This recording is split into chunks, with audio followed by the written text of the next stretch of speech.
High বন্ধুরা, আসসালামু আলাইকুম।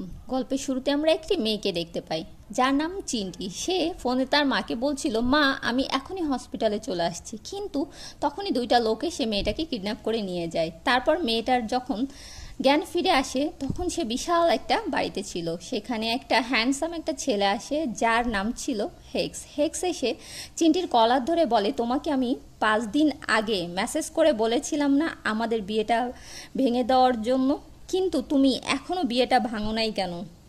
চিন্টি বলে, কিসের বিয়ে? আমার তো বিয়েই ঠিক হয়নি।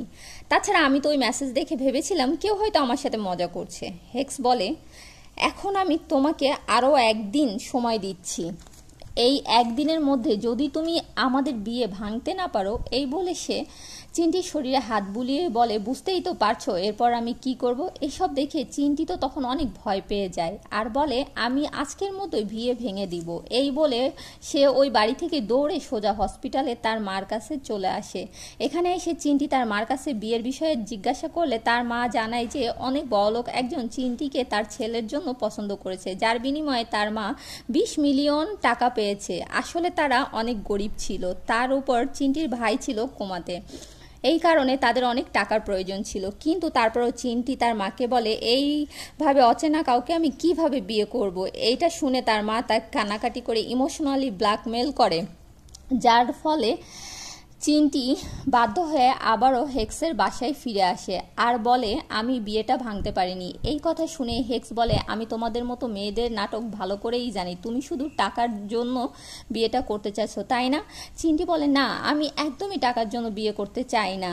আর এটা যদি আপনার বিশ্বাস না হয় তাহলে আমি অগ্রিম ডিভোর্স পেপারে সাইন করে দিতে পারি। কিন্তু হেক্স চিন্টির একটা কথাও বিশ্বাস করে না আর চিন্টির অনেকটা কাছে এসে বলে, যেহেতু আমরা এঙ্গেজ আর কিছুদিন পরে আমাদের বিয়ে হবে, তাহলে একবার হাজব্যান্ড ওয়াইফের মতো ট্রাই করা যাক।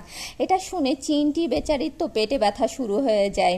চিন্টির কপালে হাত দিয়ে বলে, তুমি আমার সাথে চলো। তারপর সে চিন্টিকে একটি জায়গায় বসিয়ে 1 গ্লাস দুধ দিয়ে বলে, অ্যাক্টিং তো ভালোই করতে পারো। চিন্টি বলে, আমি কোনো অ্যাক্টিং করিনি, আমার ক্ষুধা লাগলে গ্যাস্ট্রিকের ব্যথা শুরু হয়ে যায়। যাই হোক, তারপর চিন্টি তার বাসায় যাওয়ার জন্য যখন বের হয় তখন সে দেখে বাইরে প্রচুর বৃষ্টি হচ্ছে। তাই সে হেক্সের কাছে এসে বলে, বাইরে তো অনেক বৃষ্টি হচ্ছে, তাই আজকে রাতের জন্য যদি একটু থাকতে দিতেন তাহলে ভালো হতো। যেহেতু বাইরে আসলে অনেক বৃষ্টি হচ্ছিল, এই কারণে হেক্স তাকে থেকে যাওয়ার পারমিশন দেয়।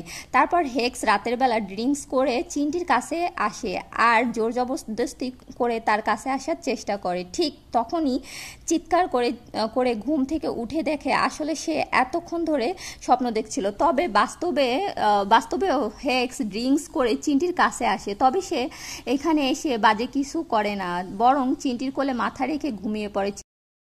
চিন্টি তাকে বারবার ওঠানোর চেষ্টা করে কিন্তু ওঠাতে পারে না। এইভাবে সকালে যখন হেক্সের ঘুম ভাঙে তখন সে দেখতে পায় সে চিন্টির কোলে মাথা রেখে ঘুমিয়েছিল। যা দেখে সে তাকে ব্লেম করে বলে, তোমাদের মতো মেয়েদের এইসব নাটক আমি ভালো করেই বুঝতে পারি, এইসব করে আমার কাছে আসার ধান্দা করছো তাই না? যাই হোক, এরপরের সিনে দেখা যায় হেক্সের বাবা তাকে ফোন করে বলে, আমি শুনলাম গতকাল রাতে তোমরা একসাথে ছিলে, তাহলে আর দেরি কেন? 15 দিনের মতো আমি ডেট ফিক্স করছি তোমাদের বিয়ের। এই দিকে চিন্টি আবার একটা রেস্টুরেন্টে পার্ট টাইম জব করতো, এই কারণে সে রেস্টুরেন্টে চলে আসে। আর এখানে তার জিয়া নামের একটি সহকর্মী ছিল। এই মেয়েটা সব সময়